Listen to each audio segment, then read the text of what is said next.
बिस्मिल्लाहिर्रहमानिर्रहीम।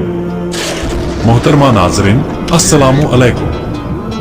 आज मैं आपको एक ऐसा वाक़या सुनाने जा रहा हूँ जो हमें अल्लाह की ताकत, रहमत और इबादत के सही मायने सिखाता है। एक बार हजरत ईसा बिन मरियम अलैहिस्सलाम एक पहाड़ की चोटी से गुजर रहे थे। उस वक्त शैतान इब्लीस उनके पास आया और उनसे कहा, ऐ ईसा, बताओ, क्या तुम्हारा रब इस बात पर कादिर है कि अगर तुम इस चोटी से नीचे गिर जाओ तो वह तुम्हें बचा सके? हजरत ईसा अलैहिस्सलाम ने जवाब दिया, हाँ, मेरे रब को यह कुदरत हासिल है। इब्लीस ने कहा, अगर यह बात सच है और आप अपने दावे में सच्चे हैं तो आप इस पहाड़ की चोटी से गिर जाएं। मैं देखना चाहता हूँ कि आपका रब आपको कैसे बचाता है। हजरत ईसा अलैहिस्सलाम ने महसूस किया कि शैतान उन्हें गुमराही की ओर ले जाना चाहता है। उन्होंने कहा, ऐ शैतान, क्या तू चाहता है कि मैं अपने रब की आजमाइश करूं? यह सही है कि मुझे यकीन है कि मेरा रब मेरी हिफाजत करेगा और अल्लाह का हर हुक्म सही है, लेकिन मैं अल्लाह की परीक्षा नहीं करता। कुछ दिनों बाद शैतान फिर से उनके पास आया और बोला, ऐ ईसा, तुम तो अल्लाह हो, क्योंकि तुम मुर्दों को जिंदा करते हो, गैब की बातें जानते हो और लोगों को बिन देखे कपड़े देते हो। हजरत ईसा अलैहिस्सलाम ने उसकी बात काटते हुए कहा, ऐ शैतान, तू झूठा है, मैं अल्लाह का बंदा हूं। अल्लाह मेरी दुआएं कबूल करता है और उसके हुक्म से मुर्दे जिंदा होते हैं।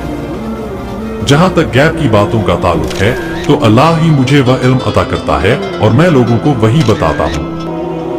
शैतान ने देखा कि हजरत ईसा अलैहिस्सलाम उसकी चाल में नहीं फंसे तो वह वहां से भाग खड़ा हुआ। अब मैं आपको एक और कहानी सुनाता हूँ। निशापुर के एक सुल्तान का वाकया है। एक बार वह अपने लश्कर के साथ अपने दारुल हुकूमत में दाखिल हो रहा था, तभी उसने एक मकान से कारी की आवाज सुनी। वह रुक गया और कारी की तिलावत सुनने लगा।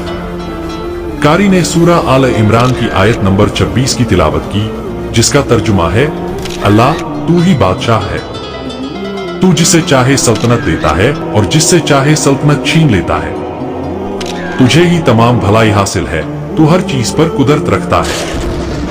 इस आयत ने सुल्तान के दिल पर गहरा असर किया। उसने घोड़े से उतरकर सजदा किया और रोने लगा। कुछ ही देर बाद उसकी वफात हो गई। उसके एक दोस्त ने ख्वाब में कारी को देखा और पूछा कि उसे जन्नत में ऊंचा मुकाम कैसे मिला। कारी ने जवाब दिया, मैं एक गुनहगार इंसान था, लेकिन अल्लाह ने मुझ पर रहमत की और मुझे यह मुकाम अता किया, क्योंकि मैंने दुनिया में एक सुल्तान को उसकी अजमत याद दिलाई थी। अब मैं आपको एक और कहानी सुनाता हूँ जो एक पुराने शहर अंताकिया की है। यह शहर एशिया में स्थित था। अंताकिया के लोग गुमराह और जालिम थे। वे सितारों और बुतों की पूजा करते थे। अल्लाह ने उनकी हिदायत के लिए 2 नबियों को भेजा, लेकिन उन्होंने उन पर यकीन नहीं किया।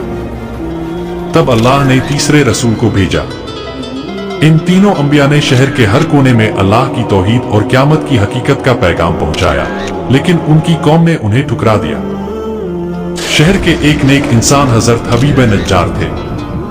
उन्होंने इन नबियों की बात मानी और अपनी कौम से कहा, मेरी कौम, इन रसूलों पर ईमान लाओ। ये तुमसे कोई बदला नहीं मांगते और हक के रास्ते पर हैं। मैं क्यों उस अल्लाह के सिवा किसी और की इबादत करूं जिसने मुझे पैदा किया है और जिसकी तरफ हम सबको लौटकर जाना है। हबीब नज्जार की नसीहत के बावजूद उनकी कौम ने उनकी बात नहीं मानी और उन पर जुल्म किया। उन जालिमों ने हबीब नज्जार को मार दिया, लेकिन अल्लाह ने उनकी कुर्बानी को कबूल किया और उन्हें जन्नत में ऊंचा मुकाम अता किया।